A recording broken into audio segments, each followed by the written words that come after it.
നമ്മുടെ optimum sleeping time നമുക്ക് ഏകദേശം കണ്ടെത്താൻ പറ്റും.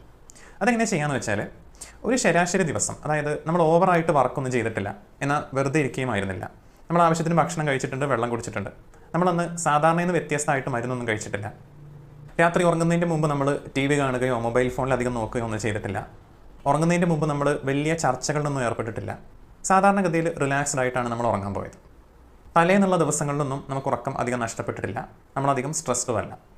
അങ്ങനെയുള്ള ഒരു ദിവസം രാത്രി നമ്മൾ സാധാരണ സമയത്ത് കിടന്നുറങ്ങിയതിന് ശേഷം രാവിലെ അലാം വെക്കാതെ എപ്പോഴാണോ നമ്മൾ ഉണരുന്നത്, അത് എത്ര മണിക്കൂറാണെന്ന് രേഖപ്പെടുത്തി വെക്കുക. ഇതൊരു 5-6 ദിവസങ്ങളിൽ റിപ്പീറ്റ് ചെയ്ത് നോക്കുക. ആ 5-6 ദിവസങ്ങളിലായിട്ട് നിങ്ങൾക്ക് എത്ര മണിക്കൂർ ഉറക്കം വീതമാണോ കിട്ടുന്നത്, അതിൻ്റെ ശരാശരി കണക്കായിരിക്കും നിങ്ങളുടെ ഒപ്റ്റിമം സ്ലീപ്പിംഗ് ടൈം. അതായത് അതിൻ്റെ ആവറേജ് എടുത്താൽ നിങ്ങളുടെ ഒപ്റ്റിമം സ്ലീപ്പിംഗ് ടൈം കിട്ടും. ഇതൊരു 7 മണിക്കൂറിൻ്റെയും 9 മണിക്കൂറിൻ്റെയും ഇടയിലായിരിക്കും. മിക്കവാറും പേർക്ക് ഏകദേശം 8 മണിക്കൂറായിരിക്കും. ഇങ്ങനെ കിട്ടുന്ന ഒപ്റ്റിമം സ്ലീപ്പിംഗ് ടൈം അത് 8 മണിക്കൂറാണെന്ന് വെക്കുക. പിന്നീട് നിങ്ങൾ അലാം വെച്ച് കിടന്നുറങ്ങുമ്പോൾ 8.5 മണിക്കൂർ അലാം വെച്ച് കിടന്നുറങ്ങുക. ഈ അരമണിക്കൂർ എന്താണെന്ന് വെച്ചാൽ നമ്മൾ ബെഡിൽ കിടന്ന ശേഷം ഉറക്കം പിടിച്ചു വരാൻ എടുക്കുന്ന സമയം. അപ്പം അങ്ങനെ കണക്കാക്കി അലാം വെച്ചാൽ നിങ്ങൾക്ക് ആ ഒപ്റ്റിമം സ്ലീപ്പിംഗ് ടൈം തന്നെ ഉറങ്ങാൻ പറ്റും. മിക്കവാറും അലാം അടിക്കുന്നതിൻ്റെ മുമ്പ് തന്നെ നിങ്ങൾ ഉണരുകയും ചെയ്യും.